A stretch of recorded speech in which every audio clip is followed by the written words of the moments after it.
8 मास रहीकि संगठित हो पुणी से ओडिशा को आसवे यह मोर हूँ अनुमान तेणु से आमको एबठू सतर्कमूलक व्यवस्था ग्रहण करा पड़े। स्वतंत्र तेलंगाना राज्य गठन नहीं आंध्र प्रदेश सह जातीय राजनीति सरगरम होइथिबा बेले एबे एहा उपरे ओडिशार नजर। भुवनेश्वर सत्यजित मिश्र राधा माधव मिश्र ओटीवी। ଏହି ପ୍ରସଙ୍ଗ ରହିଛି ଆଜି ନ୍ୟୁଜ୍@9ର ବିତର୍କ ତେଲେଙ୍ଗାନା ଇମ୍ପାକ୍ଟ। ଏଥିରେ ଭାଗ ନେବେ ପୂର୍ବତନ ରାଷ୍ଟ୍ରଦୂତ ଅବସର ବେଉରିଆ, ପୂର୍ବତନ ପୋଲିସ ଡିଜି ବିପିନ ବିହାରୀ ମିଶ୍ର ଓ ବରିଷ୍ଠ ସାମ୍ବାଦିକ ଦିଲ୍ଲୀପ ଶତପଥୀ। ଆସିବା ପରବର୍ତ୍ତୀ ଖବରକୁ। ନିର୍ଦ୍ଦିଷ୍ଟ ସମୟସୀମା ମଧ୍ୟରେ ପରୀକ୍ଷା ପରିଚାଳନା, ଫଳ ପ୍ରକାଶ ଓ ବିପିୟୁଟିର ଏକାଡେମିକ୍ କ୍ୟାଲେଣ୍ଡରରେ ସୁଧାର ପାଇଁ ସରକାର ବିପିୟୁଟି ଆଇନରେ ସଂଶୋଧନ କରିବେ। କ୍ୟାବିନେଟ୍ ମଞ୍ଜୁରୀ ପରେ ବିଧାନସଭାର ଆସନ୍ତା ଅଧିବେଶନରେ ଏହା ଆଗତ କରାଯିବ ବୋଲି ବିଭାଗୀୟ ମନ୍ତ୍ରୀ ସୂଚନା ଦେଇଛନ୍ତି। ବୈଷୟିକ ଶିକ୍ଷାରେ ସଂସ୍କାର ଆଣିବା ପାଇଁ ଏବେ ପ୍ରକ୍ରିୟା ଆରମ୍ଭ କରିଛନ୍ତି ରାଜ୍ୟ ସରକାର।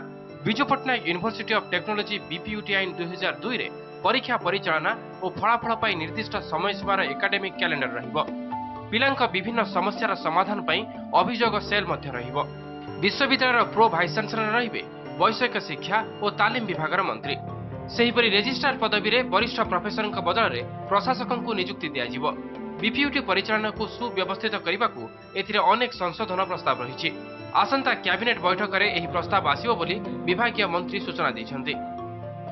आमे आशा करूछु कि आसंता कैबिनेट रे बिपुट अमेंडमेंट आसीबो एवं कैबिनेट मंजूरी कला पर सेटा विधानसभा रे आगामी विधानसभा मनसून सेशन रखिया पे आमे आपातत चेष्टा करूछु, जोरदार चेष्टा करूछु एवं तादे केतरा प्रोविजन जुगातकारी प्रोविजन रही जोटा अतीत रे नथिला तादे आमे क्लियरली बाय लॉ ताको एड्रेस करिवो एथरका फिक्स्ड डेट परीक्षा हो फिक्स्ड डेट रिजल्ट बाहरिबो।